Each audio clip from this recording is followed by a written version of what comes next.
अस्सलाम वालेकुम, मैं हूं हबीब अकरम। इमरान खान के इस्तीफे देने की बात को अभी सिर्फ 2 दिन हुए हैं, लेकिन हुकूमत इन 48 घंटों में कई कदम पीछे चली गई है। एतमाद के वोट, तहरीक अदम एतमाद, गवर्नर राज, ज़िमनी इंतखाबात या फिर आम इंतखाबात, PDM के बड़े सर जोड़कर बैठ गए हैं।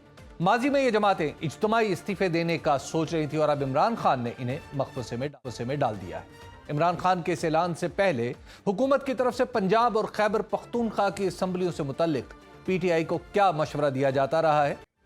मुस्लिम लीग नून और उसके हमनवा एक तरफ, लेकिन दोनों सूबों के वज़राए आला इमरान खान के एक इशारे के मुंतज़िर हैं। असम्बली तोड़ने के लिए तो चौधरी ही 1 मिनट की ताखीर के भी कायल नहीं। पंजाब हुकूमत ये इमरान खान की अपनी हुकूमत है और ये अमानत है हमारे पास। जब इमरान खान साहब कहेंगे असम्बली तोड़ने का, मैं आधा मिनट भी देर नहीं करूँगा इंशाअल्लाह ताला। और शहबाज शरीफ क्या समझता है कि 27 किलोमीटर की हुकूमत लिए फिरता है, ये 27 घंटे भी नहीं चल सकेंगे। पाकिस्तान तहरीक इंसाफ पंजाब असम्बली से इस्तीफे देती है तो 180 और खैबर पख्तूनख्वा असम्बली को खैरबाद कहती है तो 95 नशिस्तें खाली हो जाएंगी। ये मजमूई तादाद 275 बनती है। इसमें उनकी इत्तेहादी जमातों को भी शामिल कर लिया जाए तो ये 286 हो जाती है। सिंध, बलूचिस्तान और कौमी असम्बली को भी छोड़ दें। PTI पंजाब और KP असम्बलियों से इस्तीफे देकर अपनी हुकूमतें ख़त्म करती है तो रह जाने वाली असम्बलियों की कानूनी और आइनी पोजीशन क्या होगी? और अगर दोनों असम्बलियाँ तहलील कर दी जाती हैं तो इंतखाबात के साल में ही 412 हलकों में ज़िमनी इंतखाबात कराना क्या दानिशमंदाना तर्ज अमल होगा? तर्जमान इलेक्शन कमीशन अलबत्ता 60 रोज में ज़िमनी इंतखाबात करवाने के लिए तैयार। इस हवाले से 22.5 अरब रुपए का तखमीना भी बता दिया गया है। इसके बाद अक्सर आम इंतखाबात होते हैं तो मजमूई तौर पर इस पर 47 अरब 42 करोड़ रुपए खर्च आएंगे। मौजूदा मौशी मुश्किलात में कौन चाहेगा कि दोहरा खर्च हो? अब सवाल यह है कि असम्बलियाँ टूटेंगी या हुकूमतें? और असम्बलियों से मुस्ताफ़ी होने की बाबत आज ज़मान पार्क में क्या तय पाया और इससे जुड़े सवालात के बारे में बात करने के लिए हमारे साथ मौजूद हैं तहरीक इंसाफ के सीनियर शफकत महमूद साहब। शफकत महमूद साहब, ये बताइए कि आखिरकार क्या फैसला हुआ? क्या तहलील करने जा रहे हैं आप 2 सूबों की असम्बलियाँ या इस्तीफे देने जा रहे हैं? नहीं, बिल्कुल तहलील करने जा रहे हैं और उसका ऐलान चंद रोज में हो जाएगा। ये आपने चंद रोज की शर्त क्यों रखी है कि इस दौरान तो तहरीक अदम एतमाद भी पेश हो सकती है? नहीं, अदम एतमाद की बात नहीं है। खान साहब मिलेंगे पार्लियामेंट्री पार्टीज के साथ, चीफ मिनिस्टर्स के साथ, तो इसलिए चंद रोज की बात है, अदरवाइज फैसला हो चुका है। ये आपको लगता नहीं कि आपने ऐसा रास्ता इख्तियार किया है जहां से वापस नहीं आया जा सकता? और अगर हुकूमत ने ज़िमनी इंतखाबात कराने का फैसला कर लिया तो फिर तो सूरत हाल कुछ अजीब और गरीब हो जाएगी। देखिए, अगर डिसोल्यूशन होती है तो उसके बाद तो सूबे में पूरा इलेक्शन होगा ना जी। लेकिन दोनों सूबों तक, माफ कीजिएगा, दोनों सूबों में दोनों सूबों में अगर डिसोल्यूशन होती है जी तो पूरा इलेक्शन होगा, ज़िमनी तो नहीं होगा ना, फिर तो वो प्रोविंशियल इलेक्शन होगा। जी। तो अगर वो प्रोविंशियल इलेक्शन नहीं होगा और नेशनल ना हो, क्या आप समझते हैं हुकूमत इस तरफ जाएगी? देखें, हमारी पार्लियामेंट्री डेमोक्रेसी के अंदर ये कोई शर्त नहीं है कि सारे इलेक्शन इकट्ठे हों। ये इत्तेफाक है कि तकरीबन सारे इलेक्शन इकट्ठे हैं, कुछ नहीं भी हुए थे। और 1977 में प्रोविंशियल इलेक्शन 2 दिन बाद हुआ था, नेशनल इलेक्शन 2 दिन पहले हुआ था।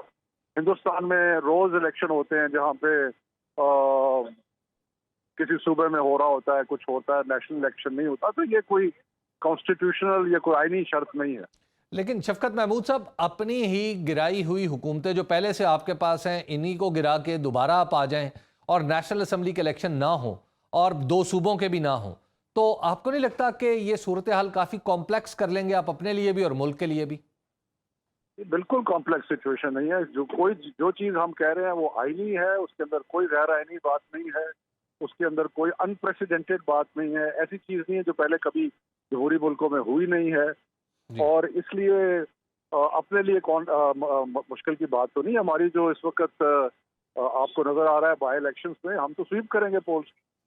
तो आपको ये बताइएगा कि इस सूरत हाल में आप चलिए अपनी हुकूमतें गिरा के दोबारा उनको हासिल कर लें, तो उसके बाद आपके पास जो नेशनल असम्बली के हवाले से हैं, क्या नेशनल असम्बली के इंतखाबात का भी कोई रास्ता है, या आप सोचेंगे कि पहले बल्दियाती इलेक्शन, माफ़ कीजिएगा, सूबाई इलेक्शन हो, उसके बाद ये हुकूमतें फिर प्रेशर डालें, या आपको तवक्को है कि नेशनल असम्बली ये बोझ ही नहीं सहार पाएगी?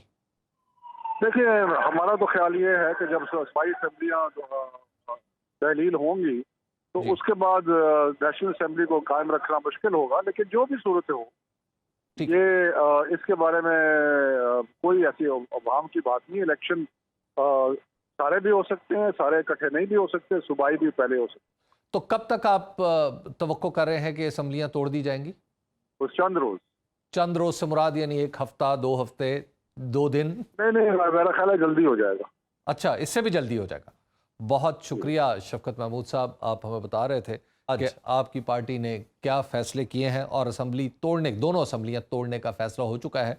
इसी हवाले से हम बात करते हैं मुमताज़ तजियाकार मज़हर अब्बास साहब से। मज़हर भाई, ये बताइएगा कि आपको जो इमरान खान की ये मूव है कि असम्बलियों से निकल जाना, क्या इसमें फ्रस्ट्रेशन नज़र आ रही है या वाकई कोई हिकमत भी है? हबीब, देखिए, इमरान खान साहब ने 7 महीने में अपने कोई मुतालबात मनवा तो नहीं सके। वो ये एक हकीकत है जो सामने नज़र आती है हमें। पॉलिटिकल मोबिलाइजेशन ज़रूर हुई उनकी, बहुत बड़े पैमाने पर पॉलिटिकल मोबिलाइजेशन हुई, लेकिन दो उनकी पूरी तहरीक में मुझे जो खामी नज़र आई वो यही नज़र आई कि वो हाइप इतनी क्रिएट कर लेते हैं विदाउट रियलाइजिंग, क्योंकि आप एक वर्स्ट सिनेरियो से चीज़ों को देखते हैं कि वर्स्ट सिनेरियो क्या हो सकता है। यानी किसी भी मूवमेंट में आप देखते हैं कि पॉसिबल आप अचीव क्या कर सकते हैं या वर्स्ट से वर्स्ट क्या हो सकता है। अब 25 मई का जो हुआ था उसमें भी खुद खान साहब का ये कहना है कि वो जो गवर्नमेंट की पॉलिसी थी और गवर्नमेंट ने जिस तरीके से क्रश किया वो एक अलग चीज़ है, लेकिन वो साथ में ये भी एडमिट करते थे कि लोग भी उतने नहीं निकले। लेकिन इस वक्त तो सिचुएशन उनके लिहाज से ये थी कि जब वो जा रहे थे तो उनके सामने क्या मुतमईन नज़र था कि वो जाके क्या हासिल कर लेंगे, और जाहिर है ये नज़र आ रहा था कि वो इस्टेब्लिशमेंट की जो तब्दीली हो रही है उसमें भी कोई बहुत चीज़ें हासिल नहीं कर सकते। तो अल्टीमेटली अब उन्होंने किस तरीके से उस लॉन्ग मार्च को वाइंड अप करना था। कोई तो ऐसी उम्मीद लोगों को देते कि लोगों को उम्मीद देनी थी कि जिससे लोग जुड़े रहते कि हाँ चलें, चेंज ऑफ स्ट्रैटेजी है। तो ये आपको लगता है वेट ऑफ द मोमेंट की वजह से उन्होंने किया है, वेल थॉट आउट नहीं है? मुझे लगता है कि वेल थॉट ऑफ इसलिए नहीं है कि जो लास्ट मोमेंट पे आपको नजर आ रहा था कि चीज नहीं हो रही, कुछ नहीं हो रहा, ना इलेक्शन की डेट आनी है, ना आप इस्लामाबाद पहुंच पाएंगे और एक अनार्किस्ट सिचुएशन होगी। तो अब आप क्या कहते हैं लोगों से? या तो ये कहते हैं कि आप बैठ जाएं, यहीं बैठ जाएं, धरना दे देते हैं, वो उन्हें फीजिबल नहीं लग रहा था।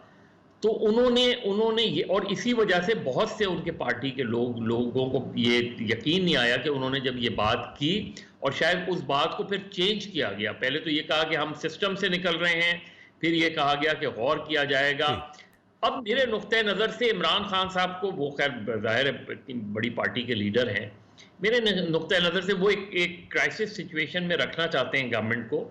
लेकिन दो चीज़ें हैं उनके सामने, अगर वो असेंबलियों से निकलते हैं तो क्या क्राइसिस क्रिएट करेंगे, और असेंबलियां तहलील करते हैं तो क्या क्राइसिस क्रिएट करेंगे।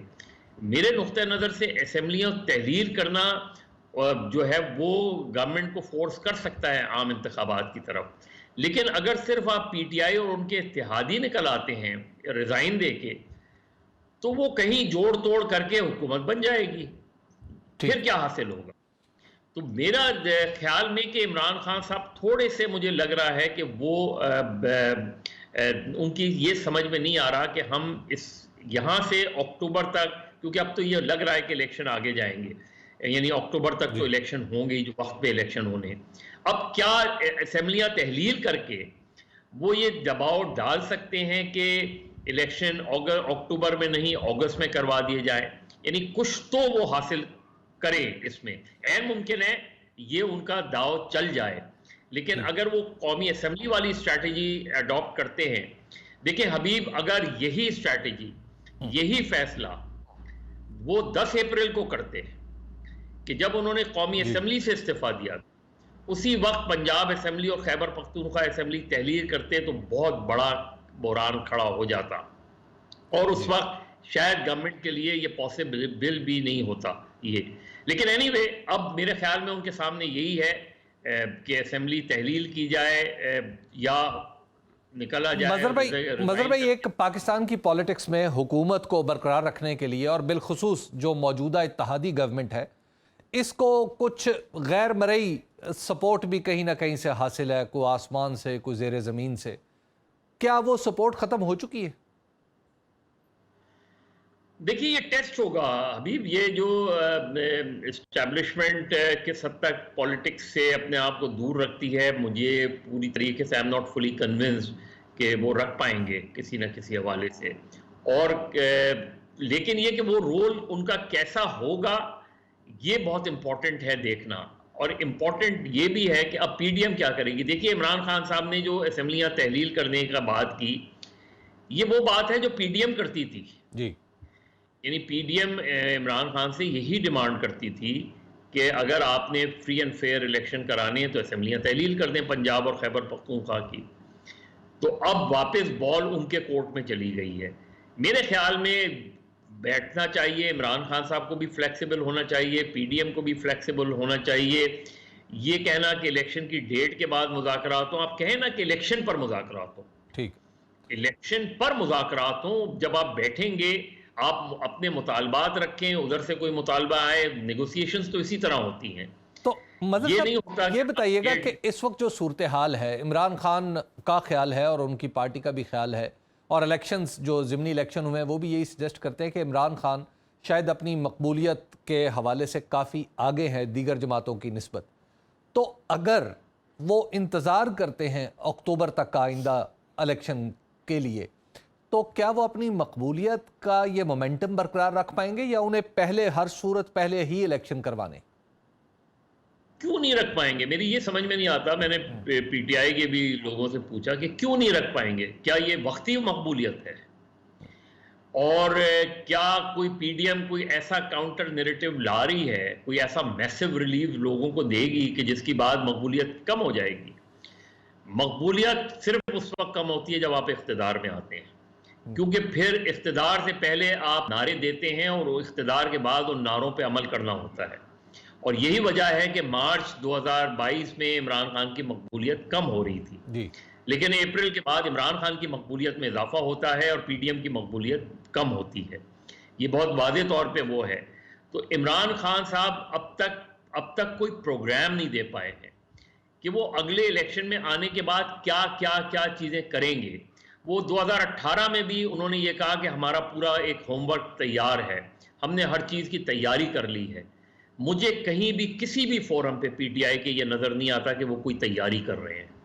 वो अपने किसी प्रोग्राम्स की तैयारी कर रहे हैं, उनकी कोई माशी टीम काम कर रही है। मैंने सुना एक माशी टीम बनाई है शौकत तरीन साहब की सरबराही में, वो कुछ काम कर रहे हैं। सिर्फ माशी टीम, हाँ, लेकिन हबीब सिर्फ माशी टीम, सिर्फ माशी प्रोग्राम तो नहीं है ना, आपके सामने और भी प्रोग्राम्स हैं। आपने किस तरीके से, क्योंकि जब आप अब जैसे पुलिस के हवाले से बात करते हैं, पंजाब पुलिस के हवाले से बात करते हैं, तो इमरान खान की 4 साल हुकूमत थी ना पंजाब में, बिल्कुल, उन्होंने क्यों नहीं की पुलिस रिफॉर्म्स? क्या वजह है, क्यों नहीं कर पाए? पुलिस ऑर्डर 2002 क्यों नहीं इंप्लीमेंट कर पाए? और अगर वही पॉलिटिकल कंपल्शंस आज भी होती हैं और कल हुकूमत में आने के बाद भी होती हैं, तो फिर आप क्या देंगे लोगों को? ये बताइएगा मदर साहब, on the wrong side of the establishment होने का कुछ खमियाजा भी भुगतना पड़ेगा, क्योंकि एक बात कही जाती है कि इमरान खान साहब को बिल्कुल निकाल दिया गया है, वो पसंदीदा अफराद की फहरिस्त में भी शामिल नहीं है बल्कि नापसंदीदा तरीन है। तो ये इसको भी देखेंगे, कहीं ये भी मौसर होगी चीज़? मेरा नहीं ख्याल। देखिए, अगर इमरान खान एक अच्छी खासी मेजॉरिटी लेके आते हैं तो मुझे नहीं लगता कि एस्टैब्लिशमेंट उनसे लड़ाई लड़ना चाहेगी। डिपेंड ये करता है कि इमरान खान एस्टैब्लिशमेंट से किस तरह हैंडल करते हैं एस्टैब्लिशमेंट को। इमरान खान को ये सोचना पड़ेगा। उन्होंने भी इन 7-8 महीनों में इतने ज़्यादा फ्रंट खोल दिए कि जो कोई भी सियासी लीडर या सियासी जमात नहीं खोलती, वो सारे फ्रंट खोल के लड़ाई नहीं लड़ती। वो कहीं ना कहीं किसी ना किसी, और इसी वजह से उन्हें रिट्रीट करना पड़ा बहुत सी जगहों पे। तो अब वो आप इलेक्शन कमीशन भी तब्दील करना चाहते हैं, आप ये भी तब्दील करना चाहते हैं, आपने नए आर्मी चीफ में भी आपको अपना इनपुट चाहिए था। और फिर उसके बाद उन्होंने एंटी एस्टैब्लिशमेंट जो वो मैसेज दिया कि वो एंटी एस्टैब्लिशमेंट मैसेज दे रहे थे, लेकिन साथ में वो ये भी मैसेज दे रहे थे कि एस्टैब्लिशमेंट ने इनको रोका क्यों, आने से रोका क्यों नहीं। अब वो मुझे बता दें कि एस्टैब्लिशमेंट उनको आने से कैसे रोकती। अगर उनकी ये थ्योरी ठीक है कि एस्टेब्लिशमेंट ने इनको रोका क्यों नहीं, तो मेरा ख्याल है इमरान खान एस्टेब्लिशमेंट के हवाले से इमरान खान को एक रीविजिट करनी पड़ेगी अपनी अपनी पोजीशन, कि वो पोजीशन क्या लेना चाहते हैं। वो एस्टेब्लिशमेंट को पॉलिटिक्स से आउट रखने वाले हैं, रखने पे बिलीव करते हैं, या वो ये समझते हैं कि एस्टेब्लिशमेंट अपना रोल उनके साथ बैठकर करे हुकूमत में। तो मेरा ख्याल है इमरान खान साहब को ये जरूर करना पड़ेगा। देखिए उनके पास इस वक्त सबसे स्ट्रॉन्ग पॉइंट है उनकी पॉपुलैरिटी का जी। लेकिन ये पॉपुलैरिटी इरोड होते देर नहीं लगती है अभी, क्योंकि जब आप पे अमल करने का टाइम आता है तो वहां से फिर लोगों की उम्मीदें बहुत ज्यादा होती हैं। अब कल अगर आपके पास फर्ज करें 2/3 मेजॉरिटी आ जाती है, क्योंकि हमने इस मुल्क में 2/3 मेजॉरिटी वाले वजीर आजम को भी रातों रात गिरते हुए देखा है। तो असल चीज यह है कि आप 2/3 मेजॉरिटी लेने के बाद आपके अंदर वो तहम्मुल होता है या नहीं होता कि अब मेरे पास 2/3 अक्सरियत है 5 साल के लिए, तो मैंने हुकूमत को उसी अंदाज में लेके चलना है। ये नहीं कि मैं जो है वो साल भर में इतने ऐसे फैसले कर जाऊं कि वो दड़ाड़े पड़ जाएं और सूरत हाल खराब हो जाए।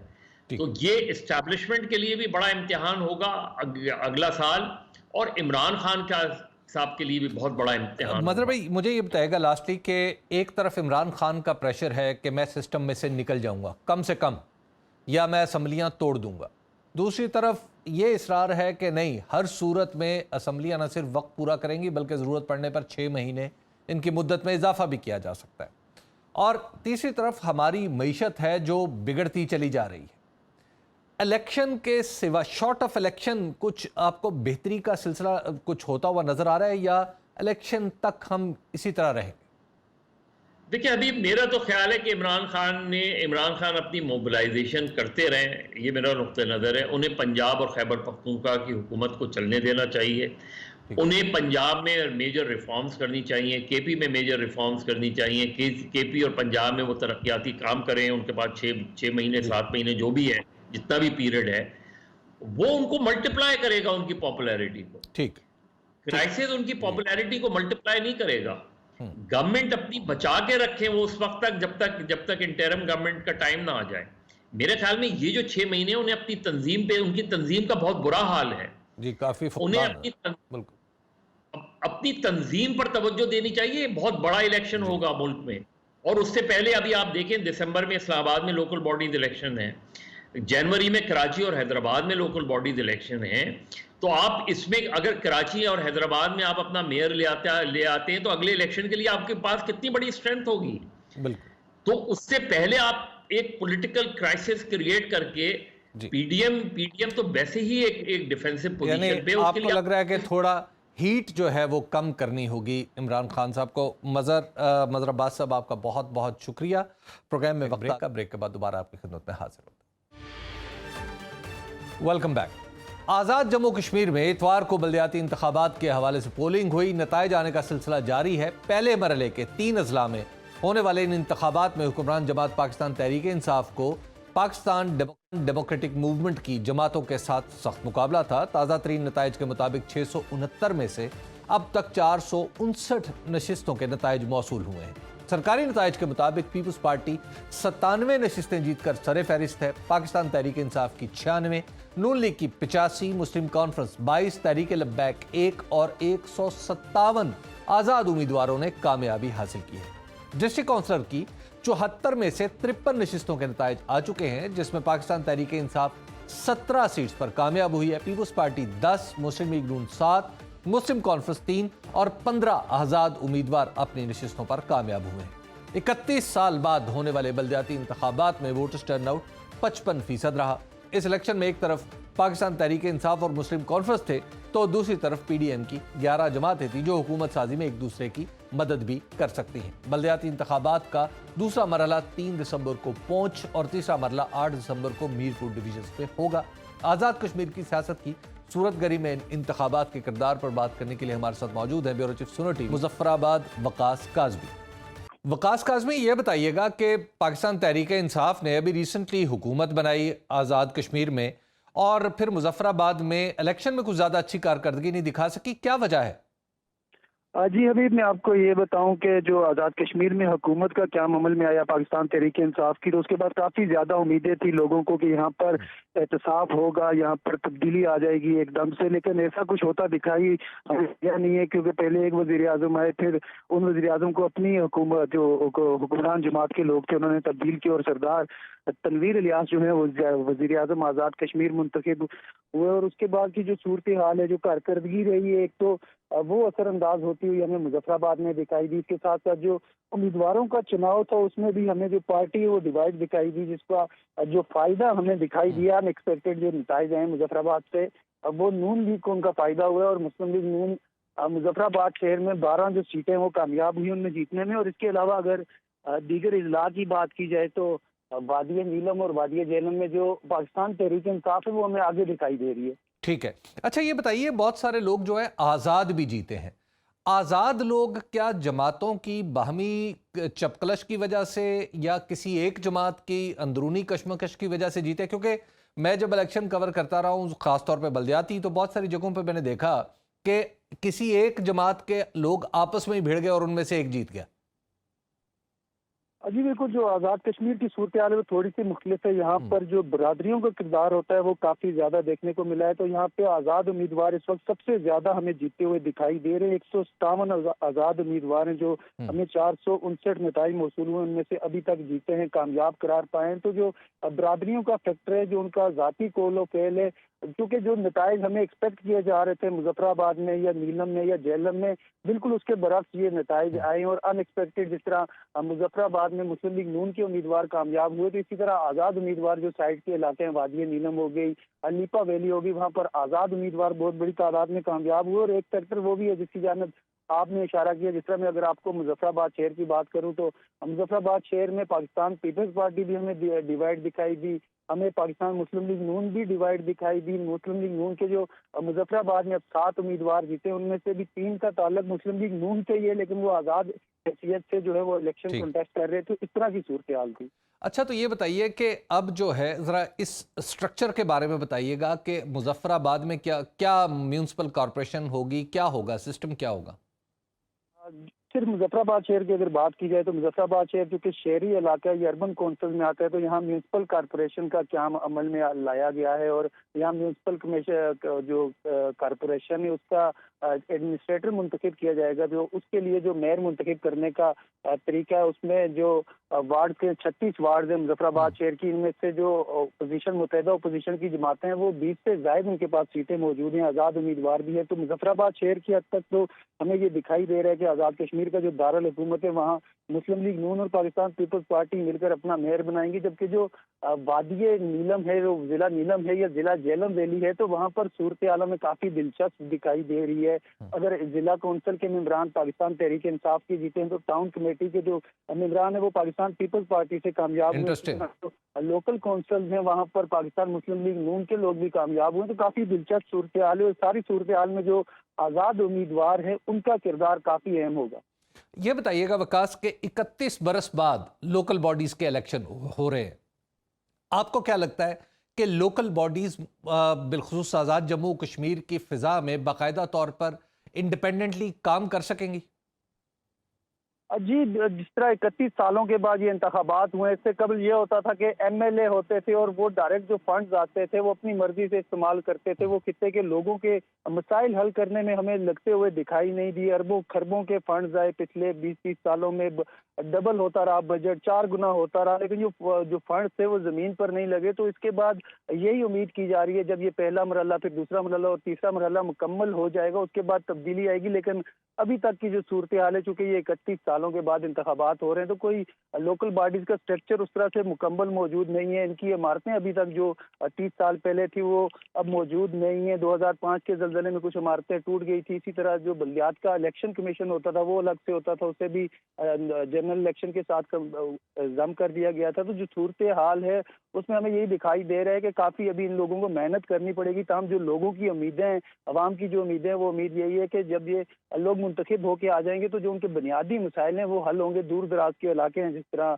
वादी नीलम हो गई, वादी लीपा वैली हो गई, तो यहाँ के इलाकों में आज भी लोगों को बुनियादी सहूलियात, जिनमें सड़क है, जिनमें तालीम हैं जिनमें सेहत के मसाइल हैं लोगों को, और वो उनको दस्तयाब नहीं है। उन्हें अगर किसी को कोई बीमार हो जाता है तो उन्हें कंधों पे उठा के 2-2 दिन तो लगा के मुजफ्फराबाद शहर बिल्कुल पहुंचाना। वकास, ये बताइएगा कि एक आज़ाद जम्मू कश्मीर में पीपुल्स पार्टी की गवर्नमेंट रही, PMLN की रही, लेकिन इन्होंने कभी भी लोकल बॉडीज़ की तरफ तवज्जो नहीं दी। खैर पाकिस्तान में भी इनकी हुकूमतें रही तो यहाँ पर भी कभी तवज्जो नहीं दी।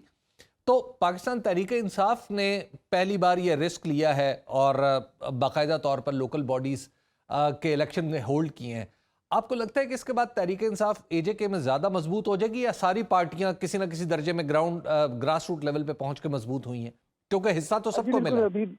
जी बिल्कुल, जिस तरह आप जिक्र कर रहे हैं, पाकिस्तान तहरीक इंसाफ की वो हुकूमत है जिन्होंने इसे जो इनिशिएटिव लिया और उस पर अमल दरामद भी किया, जो वादे उन्होंने लोगों से किए थे। तो इस अमल को जो वज़ीर-ए-आज़म आज़ाद कश्मीर सरदार तनवीर इलियास, उनकी काफ़ी एफर्ट्स रही हैं। उन्होंने आखिरी दम तक अपोजिशन की जानिब से शोर शराबा किया था, जाता रहा कि खून खराबा हो जाएगा, लोग मरेंगे, हमारे पास सिक्योरिटी नहीं है, फौज की निगरानी में ये इंतखाबात करवाए जाएँ। तो यहाँ पर पहली मरतबा जो है वो पुलिस की निगरानी में, और सिर्फ 4500 एहलकार दस्तियाब थे जिनकी निगरानी में ये इंतखाबात हुए हैं, और काफी फ्री एंड फेयर इलेक्शन अभी तक हमें दिखाई दिया है। कहीं से कोई दामली की जो शिकायत है वो मौसूल नहीं हुई है। इसके अलावा जो पाकिस्तान तहरीक इंसाफ का फैक्टर जिस तरह आपने इशारा किया है, तो पाकिस्तान तहरीक इंसाफ को इन बलदियाती इंतखाबात के लिए न सिर्फ अपने कारकुनान, बल्कि मैं इस तरह बताऊं कि पाकिस्तान मुस्लिम लीग नून के कारकुनान, पाकिस्तान पीपल्स पार्टी के कारकुनान भी इनके हामी थे कि ये बलदियाती इंतखाबात होने चाहिए, और लोग काफी ज्यादा खुश है कि पाकिस्तान तहरीक इंसाफ ने ये इंतखाबात का जो वादा किया था उस पर अमल दरामद किया। और इसका यकीनन,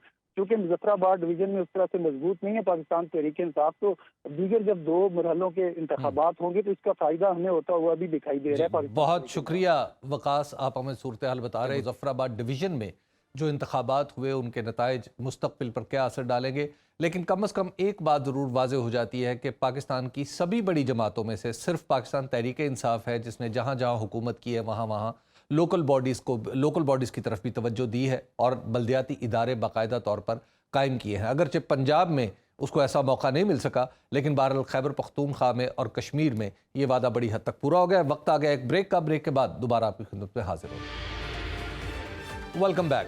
मौजूदा हुकूमत के साबिक वजीर खजाना मिफ्ता इस्माइल ने कहा है कि पाकिस्तान का डिफॉल्ट रिस्क खतरनाक हद तक बढ़ गया है। मुल्क के दिवालिया होने का खतरा है और दिसंबर के बॉन्ड्स की अदायगी के बाद भी ये खत्म नहीं होगा। उन्होंने इसकी वजह पेश रो हुकूमत की IMF से किए गए मुआहदे पर अमल दरामद न करने को करार दिया है। मिफ्ता इस्माइल के मुताबिक हमारे मुआशी जवाल की कहानी पुरानी और मुसलसल है। हमारे पास गलती की कोई गुंजाइश नहीं, लेकिन हम एक ही तरह की गलतियां दोहराते चले जाते हैं। उन्होंने अपने मजमून में हुकूमत को मशवरा दिया है कि अब उसके सामने सियासी मफाद नहीं बल्कि कौमी मफाद होना चाहिए। उन्होंने खबरदार भी किया है कि अगर हुकूमत ने दुरुस्त कदम ना उठाए तो पाकिस्तान तहरीक इंसाफ पर तनकीद करने का भी इसे कोई हक नहीं है। मिफ्ता इस्माइल ने एक ट्वीट भी किया जिसके मुताबिक वो कहते हैं कि डॉलर की बेहतरीन शरह तो मुझे मालूम नहीं, इसका तयन मार्केट ही कर सकती है। उनका कहना था कि वजीर खजाना की पहली तरजीह दरामदात को आसान और बरामदात को मुश्किल बनाना नहीं होना चाहिए। यही एक बेहतरीन करेंसी की पहचान है। मिफ्ता इस्माइल के इस ट्वीट के मुखातिब कौन है ये बताने की जरूरत नहीं। दूसरी जानिब इसहाक डार ने अपने एक ट्वीट में ब्लूमबर्ग का इमेज शेयर किया था जिसमें पाकिस्तान के डिफॉल्ट होने का खतरा सिर्फ 10% दिखाया गया है, लेकिन इस बयान से वजीर मौसूफ इनकार तो नहीं कर सकते जो उनके वजीर आजम शहबाज शरीफ ने तुर्किया में दिया है कि हमारे पास दिवालियापन से पीछे हटने के लिए वक्त बहुत कम है। ये भी एक हकीकत है कि पाकिस्तान का गर्दिशी कर्जा 25 खरब 55 अरब रुपए हो चुका है। ज़र मुबादला के ज़खायर 7.8 अरब डॉलर रह गए हैं। तरसीलात ज़र खतरनाक हद तक गिर चुकी हैं। 1.08 अरब डॉलर की डॉलर बॉन्ड्स के मद में 2 दिसंबर तक अदायगी कर रवां माली साल के दौरान शरह नमू भी कम यानी 2% रहने का खदशा है। मीशत सुकड़ रही है और इसके असरात डॉलर की बढ़ती हुई कदर की सूरत में दिखाई दे रहे हैं। ये खदशात भी सर उठा रहे हैं कि IMF अगर कोई रिलीफ फराहम करता है तो उसकी शराइत भी कड़ी होंगी। कर्जों का बढ़ता हुआ हुजम और अदायगियों का पहाड़ खड़ा है। ऐसी होशरवा और ख़तरनाक सूरत हाल में अगर मिफ्ता इस्माइल पाकिस्तान के दिवालिया होने की बात कर रहे हैं तो क्या गलत कर रहे हैं। खैर जानते हैं पाकिस्तान के साबिक वज़ीर ख़ज़ाना डॉक्टर सलमान शाह साहब से। डॉक्टर साहब, साबिक वज़ीर ख़ज़ाना मजमून लिख के कह रहा है कि पाकिस्तान के हालात बहुत ख़राब हैं। अब अगर ये देखा जाए तो उन्हें ज़ाहिर है अनसेरेमोनियसली वजारत ख़ज़ाना से हटाया गया है, तो ये क्या समझे कि उनका गुस्सा है जो मजमून में झलक रहा है या वाकई सूरत हाल ऐसी है? नहीं, आई थिंक ये देर आए दुरुस्त आए वाली बात है। आपकी बात बिल्कुल सही है कि पिछले कई सालों से मिफ्ता इस्माइल साहब खामोशी के आलम में रहे। उससे पहले वो बोर्ड ऑफ इन्वेस्टमेंट के चेयरमैन भी थे, तो इन्वेस्टमेंट तो कोई नहीं आई।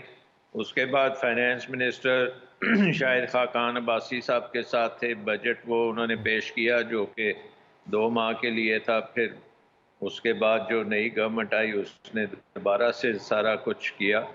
और जब ये इस दफ़ा भी IMF के साथ जो नेगोशिएशंस हैं उसमें मिफ्ता साहब ने बहुत ज़्यादा वक्त लिया।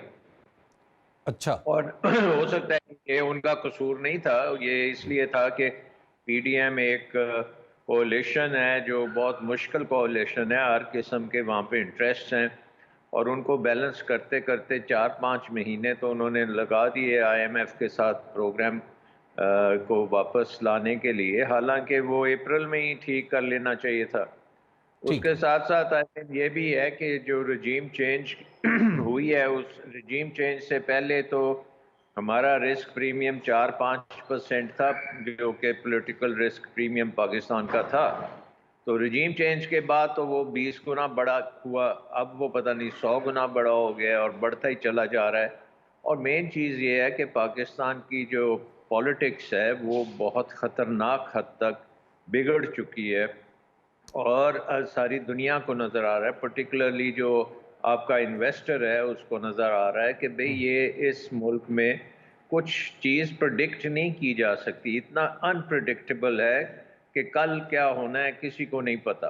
सो अगर मिफ्ता इस्माइल साहब ये कहते हैं $1 अरब का जो बॉन्ड होना है दिसंबर में, उसको तो जाहिर है कि हमारे पास हैं रिसोर्सेज पे करने के, लेकिन उसके बाद की जो चीज़ें मार्केट देखती है कि $20 अरब आपको सालाना रीफाइनेंस करना है, उसके साथ करंट अकाउंट डेफिसिट भी जो है $10-12 अरब का कम से कम होगा, तो 35-40 अरब अगले 4-5 साल हर साल आपको अरेंज करना पड़ेगा।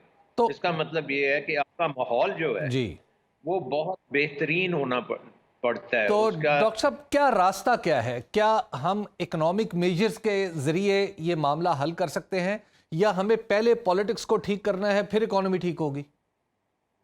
देखें हबीब, आपको पता है कि अब सारी चीज़ों को इकट्ठा करना पड़ेगा। नंबर 1 तो बिल्कुल ये आर्मी चीफ की जो हो गई है ये एक पहला स्टेप है जी। इसके बाद आई थिंक हमें पॉलिटिकल पोलराइजेशन बिल्कुल ख़त्म करनी है और उसका हल एक इलेक्शन है।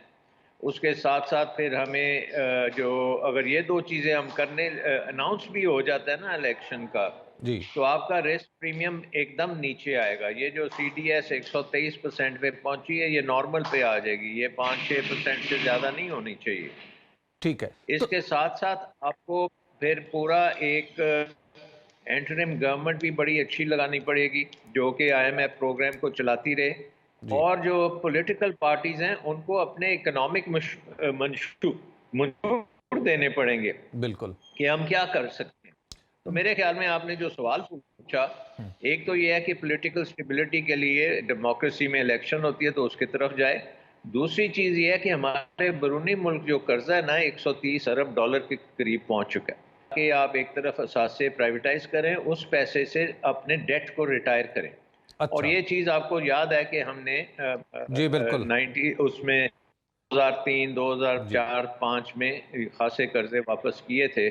सबसे एक्सपेंसिव कर्जे जो थे वो वापस कर दिए थे प्राइवेटाइज। लेकिन डॉक्टर साहब इस वक्त तो हम अगर कोई असासा बेचने के लिए या प्राइवेटाइजेशन के लिए बढ़ते हैं तो हमारे मुल्क का जो पॉलिटिकल रिस्क है उसको देख के कोई आएगा हमारे पास? नहीं, मैं तो पहले कह रहा हूँ ना, सबसे पहले आपको एक इलेक्शन अनाउंस करना पड़ेगा। इलेक्शन अनाउंसमेंट से एक सिग्नल जाएगा जो बताएगा कि हमारा निज़ाम ठीक चल रहा है।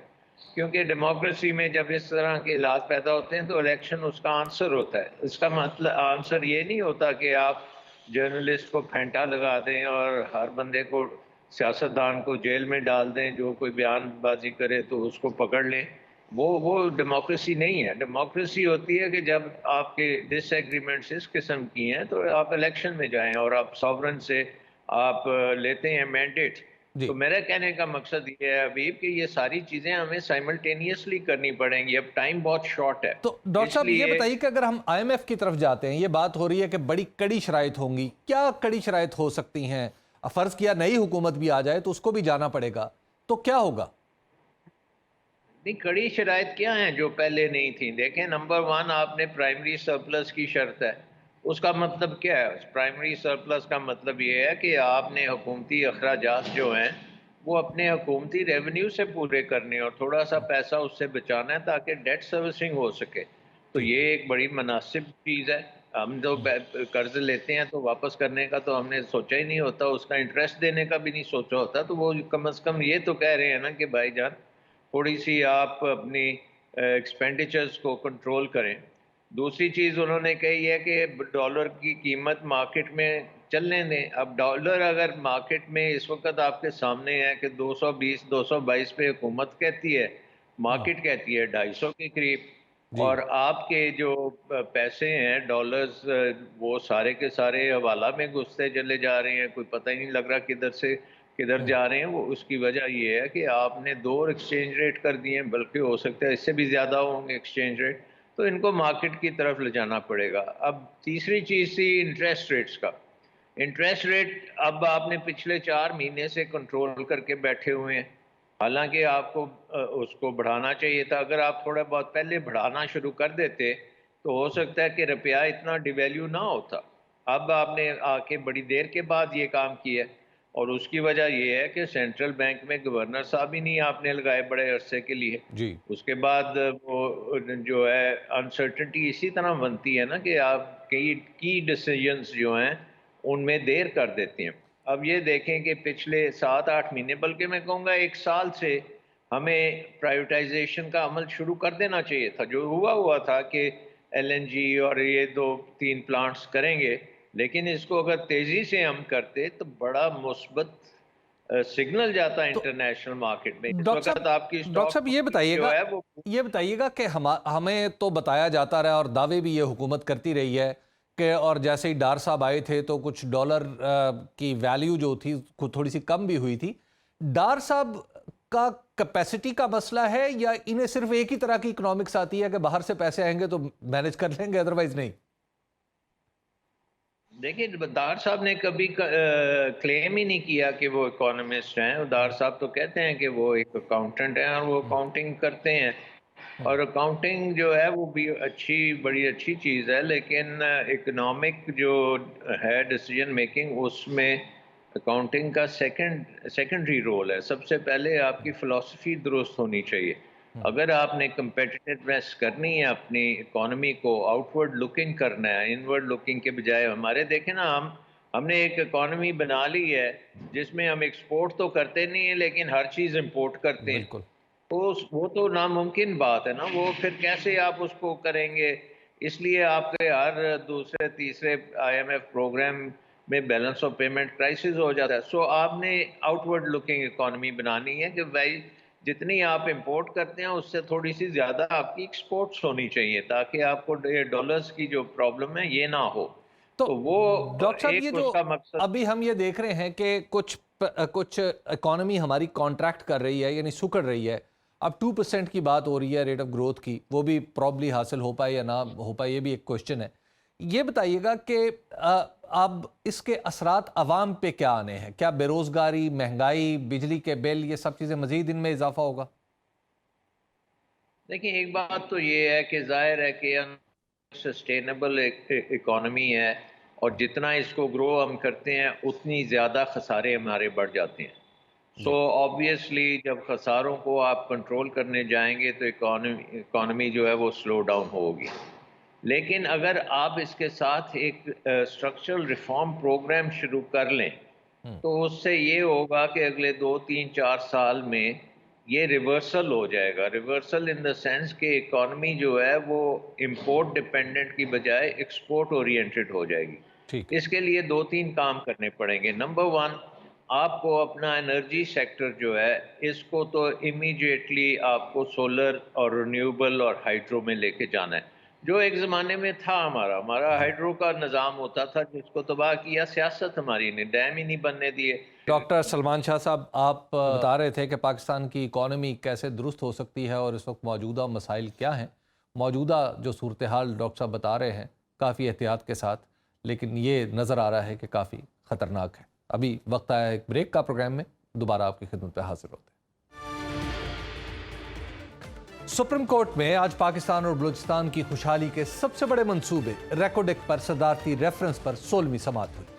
Chief justice of Pakistan Umar Ata Bandial की सरबराही में justice Ijazul Ahsan, justice Munib Akhtar, justice Yahya Afridi और जस्टिस मज़ाहिर अली अकबर नकवी पर मुश्तमिल सुप्रीम कोर्ट का 5 रुकनी लार्जर बेंच इस रेफरेंस पर समाअत कर रहा है। गुज़श्ता समाअत पर अदालत ने रेकोडेक मंसूबे के माहौल दोस्त होने से मुताल्लिक सवाल उठाया था। जस्टिस एजाजुल अहसन ने इस्तफसार किया था कि कहा जा रहा है कि मादनियात को पाइपलाइन में पानी के जरिए बंदरगाह पहुंचाया जाएगा।